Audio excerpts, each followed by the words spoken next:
Good morning and thank you for stepping into the File Playland. As always, I'm your File Player. I wanted to make a video regarding Mets pitcher Marcus Stroman potentially being out for the whole year and at least 2 weeks from the reports that I'm reading.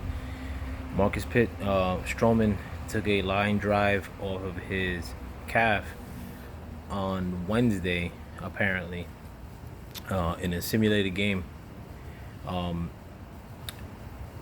At the moment, they say that from the X-rays, there was an indication that he had a tear in his calf. From the reports that I read from the doctors, they said that he could potentially pitch through it, though it'll be painful, and the biggest issue would be mobility and getting off the mound on certain plays. But that the advice would be for it to shut down until it's healed. That's bad news for the Mets. As you guys all know, the Mets let go of Wheeler last year, and he eventually signed to the Phillies. I didn't think that was a good move. I thought Wheeler, when he's on, has some of the best stuff in the league, frankly, especially his fastball.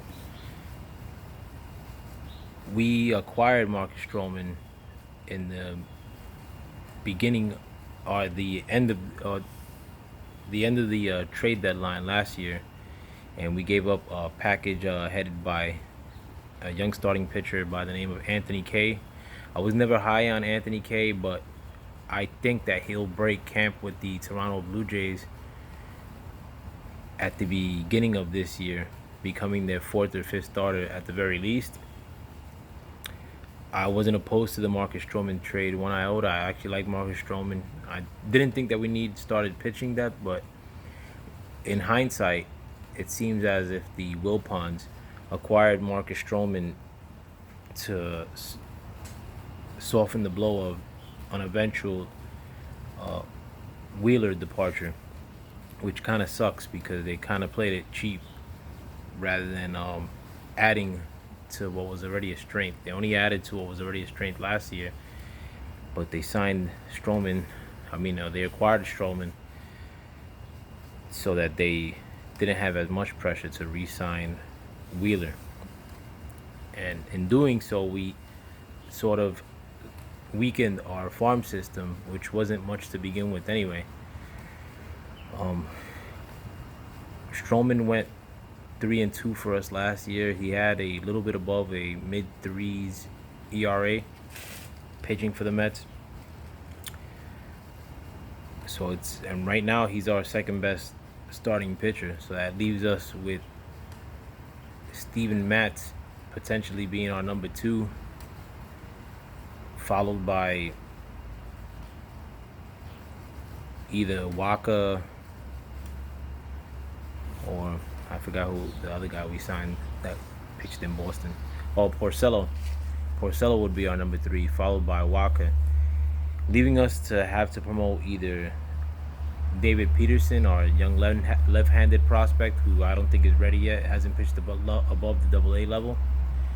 Corey Oswalt, who last year pitched above a 6 ERA, and I don't think he's a good option neither.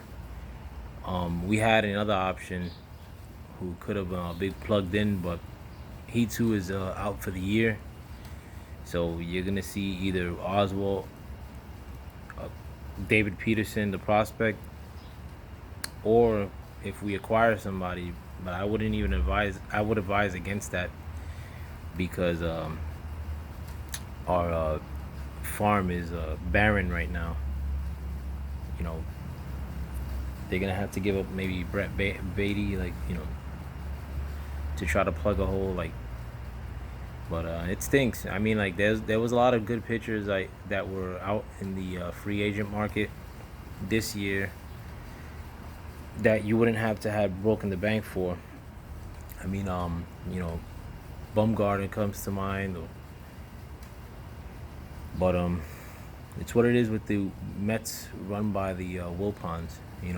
They just give you the impression that they're spending money while being cheap.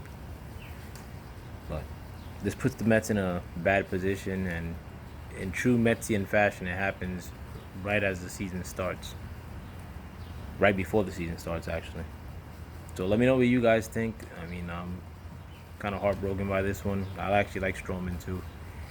But with that, I'm out. Have a good day. And thank you for stepping into the Foul Play Land. Peace.